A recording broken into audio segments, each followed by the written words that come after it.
নমস্কার বন্ধুরা, নতুন আরেকটি পর্ব দেখার জন্য সবাইকে স্বাগত। আজকে আমি এঁচোড় চিংড়ি করব, সেটাই আপনাদের সঙ্গে শেয়ার করছি। আমি এঁচোড়গুলো আর আলু সব একসঙ্গে দিয়ে দিলাম প্রেশার কুকারের মধ্যে। এবার একটু হলুদ দিয়ে দিলাম, একটু সর্ষের তেল দিয়ে দিলাম। এটাকে একটা সিটি মেরে নেব।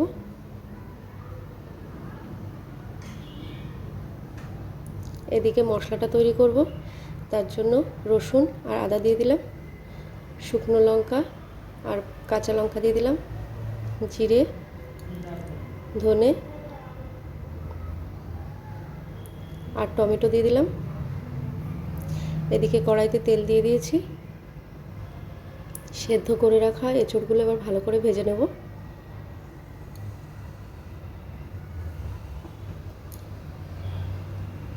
একটু লবণ দিয়ে দিলাম।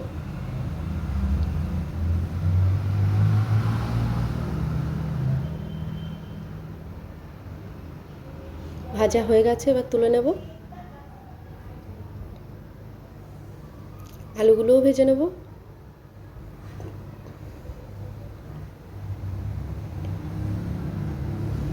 লবণ দিয়ে দিলাম সামান্য।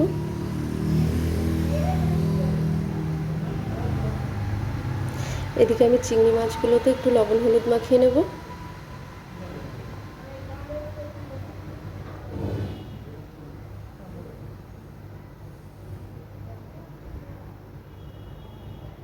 আলুটা ভাজা হয়ে গেছে, এবার তুলে নেব। এবার চিংড়ি মাছগুলোকেও ভেজে নেব।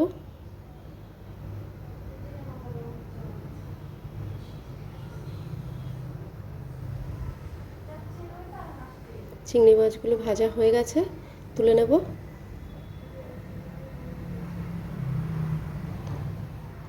এবার আমি ফোড়ন দিয়ে নেব। একটা শুকনো লঙ্কা দিয়েছি, জিরে আর তেজপাতা। একটা বড় পেঁয়াজ কুচি করে রেখেছিলাম, সেটা দিয়ে দিলাম। পেঁয়াজটাকে লাল করে ভেজে নেব। এবার বানিয়ে রাখা মশলাটা দিয়ে দেব।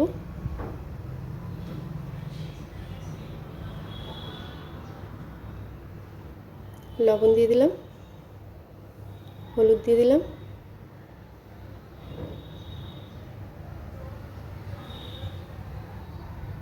একটু চিনি দিয়ে দেব।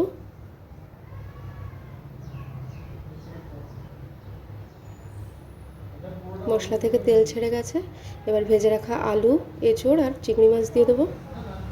এবার ভালো করে মশলার সঙ্গে কষিয়ে নেব।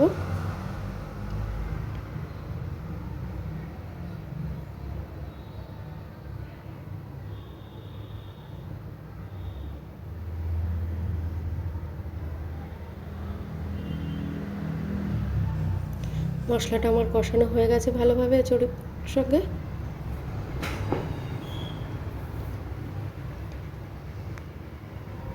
এবার বাটি ধোয়া জলটা দিয়ে দিলাম।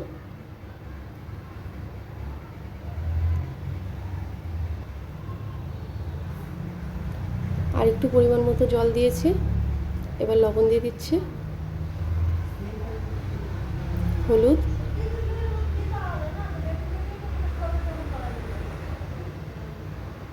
এবার ঢাকা দিয়ে দেবো। ঢাকাটা তুলে নিয়েছি। দেখুন হয়ে গেছে প্রায়। এবার মশলাটা, গরম মশলা দিয়ে দিচ্ছি।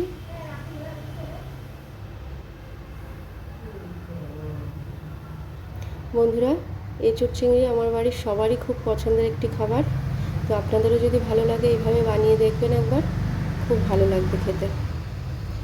তো বন্ধুরা, আমার এই ভিডিওটি যদি আপনাদের ভালো লাগে অবশ্যই সাবস্ক্রাইব করবেন, লাইক কমেন্ট শেয়ার করবেন। সবাই ভালো থাকবেন, সুস্থ থাকবেন। দেখা হচ্ছে অন্য আরেকটি পর্বে।